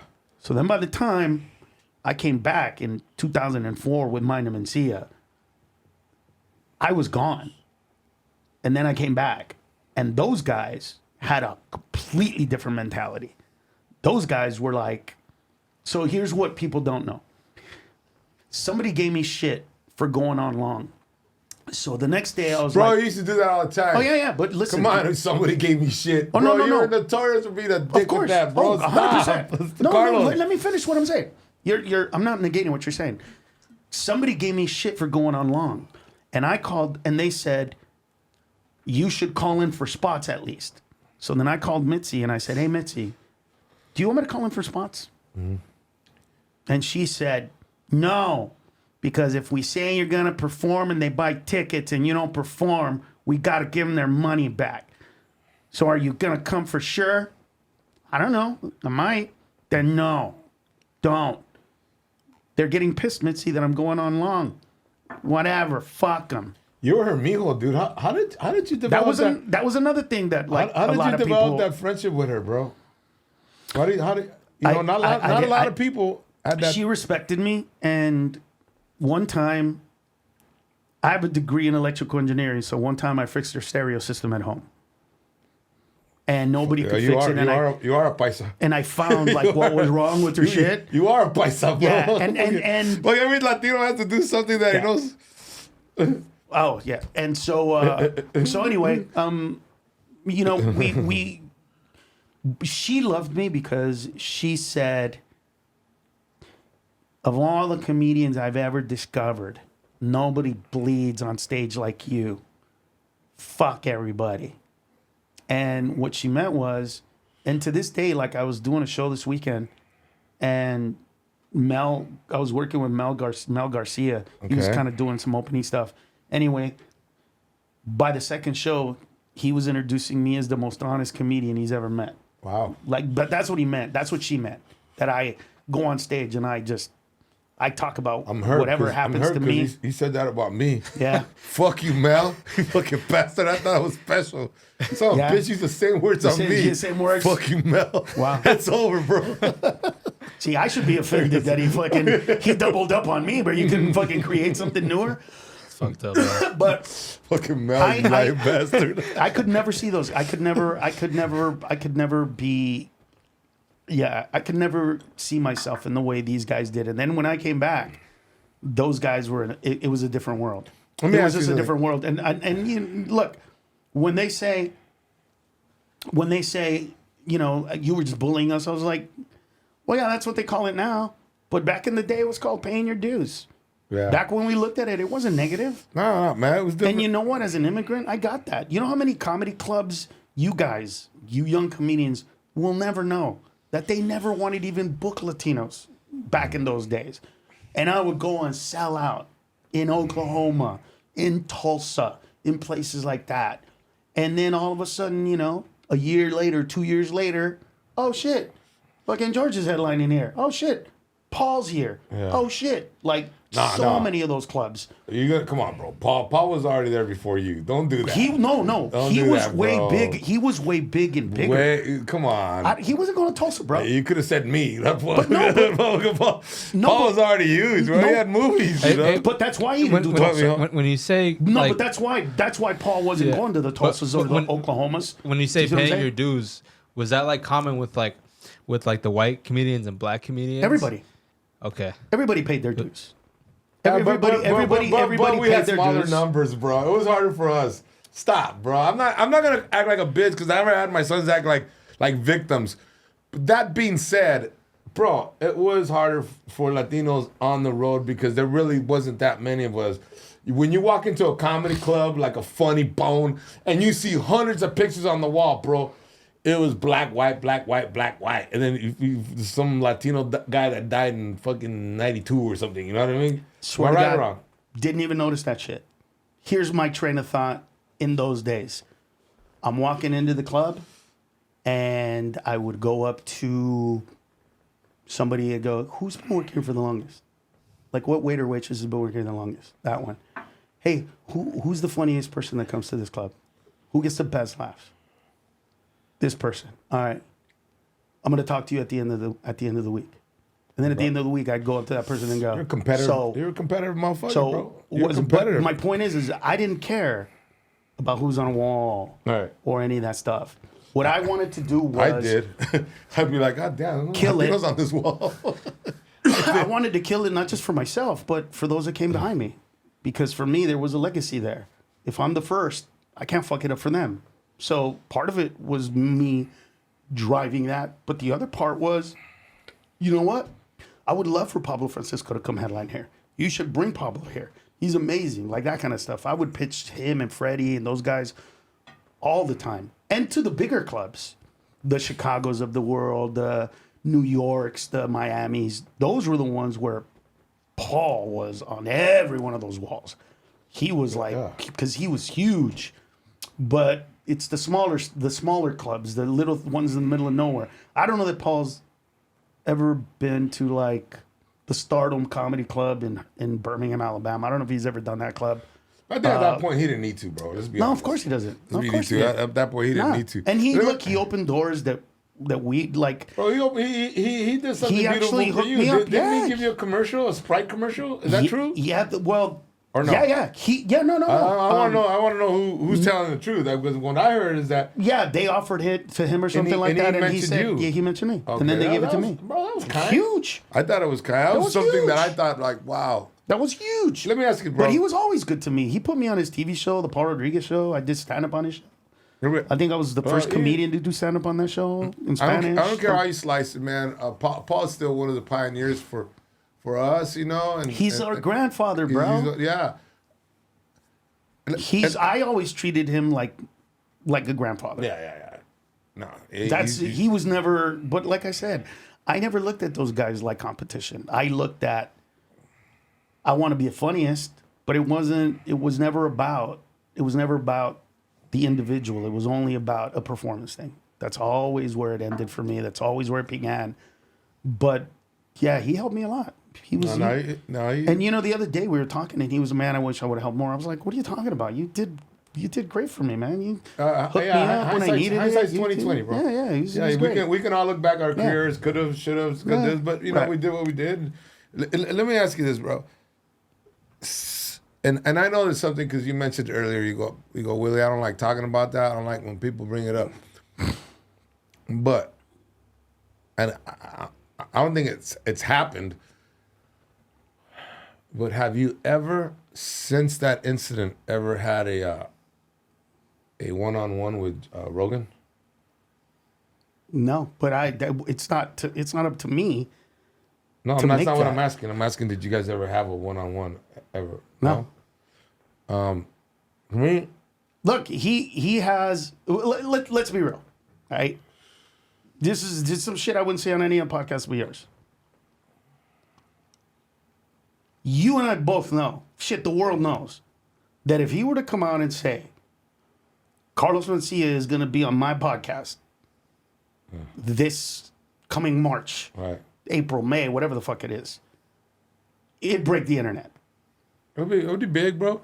You think that after everything that's happened with us, it wouldn't be the highest rated, highest rated show of his? I would like to see where he's at now as he evolved as a parent, because I you know, as a man, and you know, people evolve, and now Joe Rogan's a trip, bro. My incidents with him is like the last incident with him is like one of my last incident with Joe Rogan, bro, was at the Ice House. And you know I don't bullshit, bro. I never say anything that ain't fucking pura neta, you know. He's like, hey Willie, you know what? You and I clash a lot. He goes, because we're both alphas. And I said, alphas? I said, I don't really see myself as an alpha. So now I'm disagreeing with him again. See, right. So I've never been, as you know, I've never been a ball licker, bro. I never joined your camp. I never joined anybody's camp. I've always had a hard time being part of a group, man. I never asked anybody to be in a camp. No, but you had your followers. Fuck you, bro. You were the Pied Piper with like fucking 20 guys behind you. No mom wait. What I had was people that wanted to be around me because I gave them spots because I helped them out. It wasn't like... No, there are a lot of ball lickers in this world. Let's... If they were what you say they were, I would have made them, all of them, support me during all this shit. That's not what happened. I saw what happened, bro. So there you go. I saw what happened. So there you go. I saw what happened when the shit hit the fan with you. There you go. And I thought, you chicken shit motherfucker. Exactly. Okay, like I don't know you shit. And I bro. never got mad. I never put them on Jump Street. Like, you never put no food on my table. But for people that you did put food on their table, those motherfuckers have no huevos. You did whatever situation happened with you. Like I said, bro, you called me. We had lunch together, and I saw you, bro. I felt, not only did I see you, bro, I felt you. I felt like where you were at. But if you were to talk to Joe, let's just say this, bro. Let's just say you guys would talk, bro. You know, what would you say to Joe? I don't have anything to say to him. Like, he has something to say to me. I didn't try to end his career. I didn't try to ruin him. I never told anybody to hate him. As a matter of fact, I put out a video a couple of years ago that got like 6 million views on somebody basically pissed off because of him and then mad at him. And I was like, don't go there, dude. You're not going to put anybody down for me. To this day, bro, people will yell out like, fuck that. I'm telling them like, chill, dude. That's not where I'm at. I was never that way. Like I said, even then, my competitive nature wasn't about an individual. I never wanted to be funnier than George or you or Paul. Shut up, Dick. Let me finish. I'm not gonna. Let me finish. I love you, bro. Let me finish. And you know I love you because I invited you to a barbecue, right? And I wanted you there because I want all this. But shit. you're not letting me finish, bro. Okay. What I wanted to be was the funniest motherfucker on the planet. But that made you competitive, bro. Of course it did. That made you want to like you ain't gonna be. That made you want to be like you ain't gonna be funnier than me. What's fucking wrong with that, bro? Just fucking say it. Because it's not about you, and it's not real. Do you see what I'm saying? To being funny is one person thinks you are, one person thinks you're not. It was always a driving force, a thing that would make me not take the stage for granted. Not take the moment for granted, to not go up on stage and do what you saw a million times when we were young, where comics would go up on stage and go, man, look how many people are here. Now, when I was a young comic, bro, look, bro, we're young. For the audience, man, years before this, man, I was impressed, bro. I would watch you. I don't know if you remember, we'd do colleges together. Right. You would close the show, and I was just like, oh, this motherfucker do this. You know, because I had a fucking hard time putting the fucking 30 minutes together, and then you would do fucking 2.5 hours, and I'd be like, fuck. But I'm telling you, there was never an individual that I wanted to be better than. And when I got off stage, I knew that was just, it was like, it's theoretical. But people that love you, it's theory, it's not real. Would you say this, bro? before we close the show, man, would you say now, hindsight, everything, bro, would you say, I told you that story off the air. I told you we were out there smoking cigars, chilling, when I saw Bill Burr do a bit, and I was like, fuck, I wrote the same thing. I threw mine away. Right. Threw it in the trash can. Right. And I said, holy shit, we had the same fucking thought. Would you say, bro, that inadvertently some of this shit happened? Inadvertently it happened. Sure. Would you? But that's why if somebody said to me, dude, you did that, I'd be like, well, let's go through it. I've recorded my shows. Let's go find out about it. You said a key word, right? You see what I'm saying? Sure. You said sure. Of course it's possible. Anything is possible. Because I've seen comedians that I love and respect, and I said, shit, that sounds like such and such Sure. bit. So inadvertently, I mean, we all live on this planet. We all go through hurt. We all go through pain. We all have children. But here's the difference. People get married. Right. People fall in love. People break up. Sure. People are broke. Then people have money. People have deaths in the family. Right. So there's some of the same fucking emotions. I agree, but here's the difference. You and I can right now rattle off a handful of comedians that you know are versions of me. That when you watch them perform, you go, fuck, that dude opened for Carlos. Right? Yeah, for sure. You know those guys. Yeah, bro. Okay. I've never accused them of stealing my shit. I've never accused them of being me. Because for me, it's like, you know what? I don't want to live in a world where you have to edit yourself. If you have a story that you have to tell that's original to you, what we do at our best is communal. When you get a laugh, that's 100%. That means every single person in that room identifies with exactly what you're saying. They agree, they understand it, and their laughter is like, fuck yeah. So that's where we live. So to think that human beings whose jobs it is to create unifying moments that everybody can connect with aren't gonna find unifying moments amongst themselves. It's just not possible.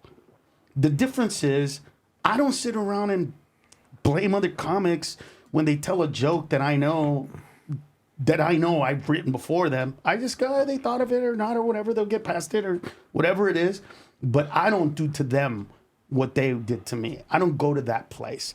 Like I said, I've been insensitive, cocky, arrogant, not able to see other people, not to look at their feelings.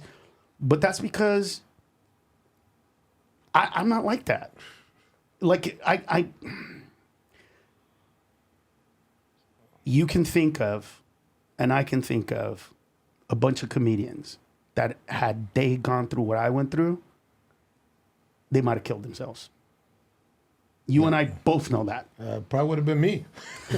I'm just saying, bro. You know what I'm saying? Been me. Let's be real, bro. And don't think for a second that I didn't have moments of like, Hey, Carlos, of suicidal thoughts. do you think like all that stuff that happened to you, do you think it kind of helped you grow as a person? And because I remember you said when you were talking about how you made fun, or you made that comment about the guy who had a standing ovation, right? Yeah. And you weren't able to connect. Luke Torres. Right. Yeah.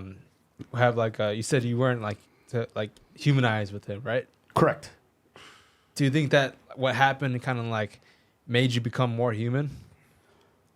It's not that it made me become more human, but that could be the definition of it. What it is I don't personally need you to coddle me. I don't personally need you to tell me I'm good or That's not what he's to saying. tell me I'm That's no, not what no, he's wait. asking. I know. So I don't see that other people, I never saw that other people needed that. Do you know what I'm saying? We give from our perspective. So I didn't understand that other people required stuff that I didn't require. And so what happened was, there have been moments, and the moment that changed that was a really good friend of mine said, you know you're a fucking dick when you don't even think you're being a dick. Was that me? No. Oh, And it was my agent. something I would say. My first agent, and I said, what do you mean? And he goes, bro, I've never brought this up, and I'm glad I never brought it up, and now it's going to be meaningful. He goes, do you remember that Christmas when you invited me to your house? I go, yes, I do. That was the first time my family ever invited a non-family member to hang out with us for Christmas. You were the first. He goes, do you remember what happened? I go, of course I remember what happened. I bought you an Xbox. Gift. No, I got him an Xbox. Oh, okay. Now, back in the days when you got an Xbox, it wasn't really connected to the internet. So it was just a console itself. And it came with one controller. So if you bought somebody an Xbox and didn't get him an extra controller, you're kind of a fucking dick. Because you know that what's going to happen is they're going to open it up. They're going to go, oh shit, let's play. Fuck, there's only one controller. So I'm trying to see how I can wrap it and make it look like one big package. So I couldn't. So I pretended to get him just the controller. And he goes, yeah, do you remember what happened? I go, yeah. At the end of the night, when you were walking to your car, you got inside your car, I knocked on your window and I said, bro, I'm fucking with you, dude. Here's your fucking real present. It's an Xbox, and now you got an extra controller. So I love you. My point of view of that moment was I was fucking with a friend, and I gave him a badass gift. You just told a story where you look great, Dick. No, listen. I could tell a story about that. This little kid. I bought a little kid a fucking baseball glove. Here's his perspective. No, I'm his way. What the fuck, dude? You're not even letting me finish. I was following. I thought, listen, here's his perspective. And by the way, what you're doing right now is exactly who I used to be. Here's what happened. No, listen. It's still He goes like this, bro. It was funny for about 3 minutes. And then every fucking minute after that, it hurt more and more and more. I'm your first agent. I discovered you. I fought for you. And you would embarrass me in front of your family like that. You would shame me in front of your family like that. Like I'm some piece of shit that you could just give a controller to. He goes, by the time you gave me the actual present, it didn't matter. Ooh. It didn't mean shit to me at that point. All that I know is you fucking hurt me, dude. And that was the first time I had realized you were a dick. seen myself in that respect because I'm not like him. I would have reacted like this.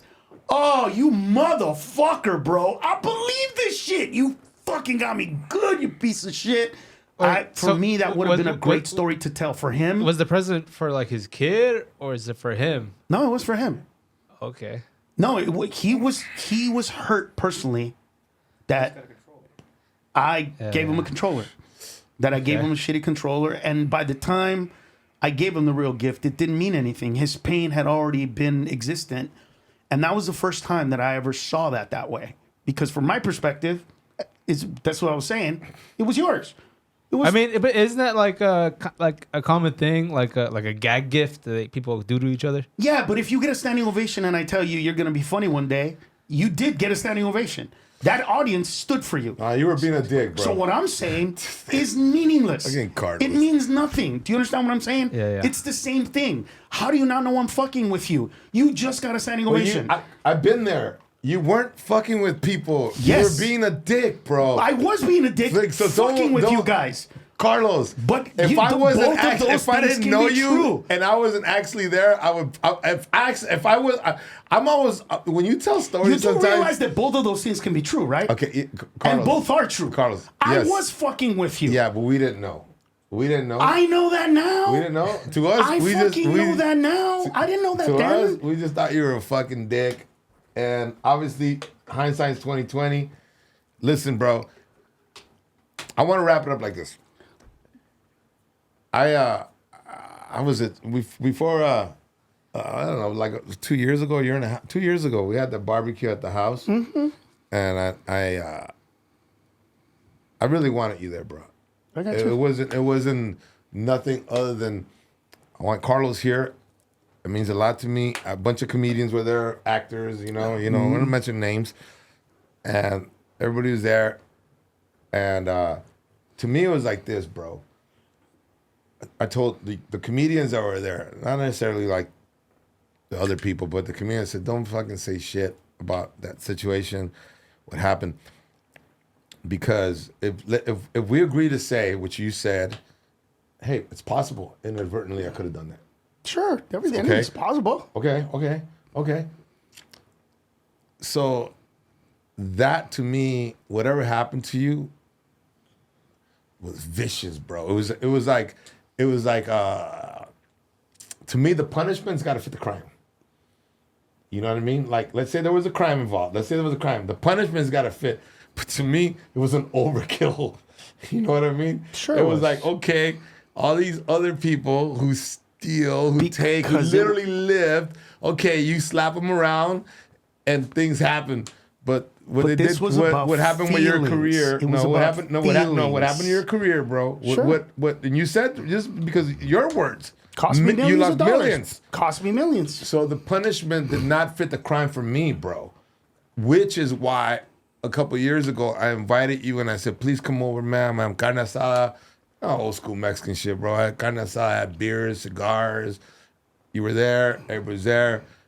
And I know I want you to feel the love, bro. Like, let's fucking move on. You're a great comedian, bro. Listen, man, I just wanted to fucking have a talk with you like I do with anybody who comes here, bro. Right. And shoot the shit. And thank you for, Yeah. showing up, bro. Yeah, no problem. And that's love, big dog. It's all good, bro.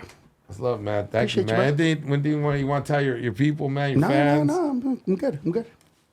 It's good that they get to see, especially you and me, because you view things from a certain way, and the way you view the things is the way you view things. And when I go, that's not it. It's hard for you to see it from my perspective. It's the same thing for me. I never understand. It's hard for me to understand that different perspective because I don't live in that world. But what No, I said inadvertently, bro. No, not that. I don't mean that. That's- That's not what I meant. I'm not even talking about that. I'm just talking about in general, like you think I wanted to be funnier than you or very specific individuals. I never You're did. competitive. George was competitive. 100%, but I didn't Paul want to be was funnier than competitive. George, bro. I didn't wanna be funnier than Paul. Everybody's fucking competitive as fuck, Yeah, bro. I wanted to be the greatest comedian of all time. I okay. still do, but it wasn't like All right. mean and hurtful. Because listen, when people had the power to hurt me, they did. When I've had the power to hurt other people, I hurt your feelings. I didn't hurt your career. I didn't fuck with your stand-up. I didn't tell a comedy club owner back in the day when I really could. I could still probably, but from 98 to about 2010, if I were to call the Improv and say, don't book this fucking comedian if you want me to go to your clubs, Right. they would have not booked that No, comedian. you had numbers, bro. All right? I mean, you still have numbers, and you No. know what? Let me retract, But- bro. Because I hear about your numbers, and I said, Yeah. I said that's why I started. I think I said that in the first 5 minutes, right? Don't cry for me, Argentina, with Right. with Carlos, Right. because you still making your money, bro. Yeah, but my point is that I just never I was never mean to them. I was never cruel to them in a real way. So, ooh, he came in here like he owned the place. Okay. Ooh, he came in here like he was the funniest motherfucker to walk the planet. Okay. Oh, he came in here and he bumped me. Okay. Oh, he went on for fucking hours. Okay. Hey, comedy's a motherfucker, bro. What? Comedy's competitive. I don't give a fuck. Right. It's lonely. But you what know would- the road's lonely, bro. That's why none of my sons, all three of them, they think of doing stand up. The fuck out of here, bro. Right.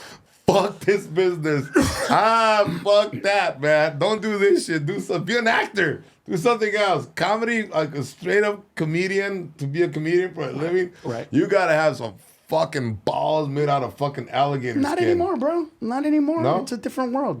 Like you said, it's not. It's Not the it's same. Not the same. No. Nah, and now it's a business. So there are very few comedians now that can enjoy comedy clubs that are owned by people like Mencia or people that used to do stand-up, that love stand-up. Yeah. That's very rare. Now it's like, hey, come in here. We want an hour and 15 or an hour and 30-minute show complete. Get them in, get them out, have them fit. You know what I mean? Yeah, Let's yeah. go. Let's do it.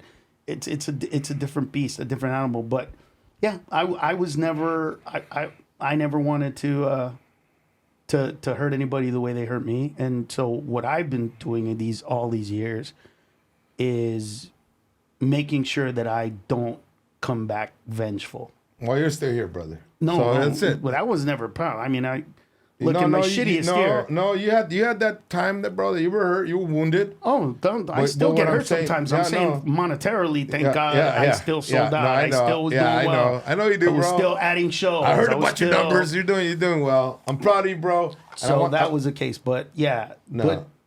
but I had to deal with, like, I can't believe it's so hard for me to fathom the correlation between my agent getting pissed off about that and you guys getting pissed off about me making some comment after you guys had already accomplished your goal. My thing was in the early 90s, mid 90s. Cálmate, way. That was a long time ago. I brought up that shit from No, Luke. I'm just saying. Yeah, no, that was long. That was like many years. I'm just thank you for being here, It bro. still exists though.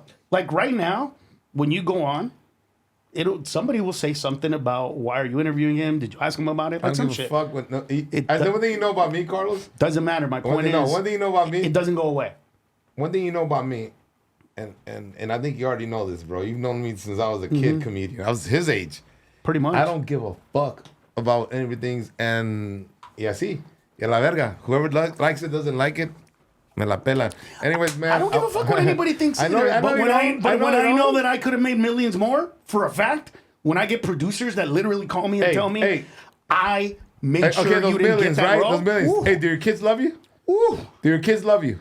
One of them might.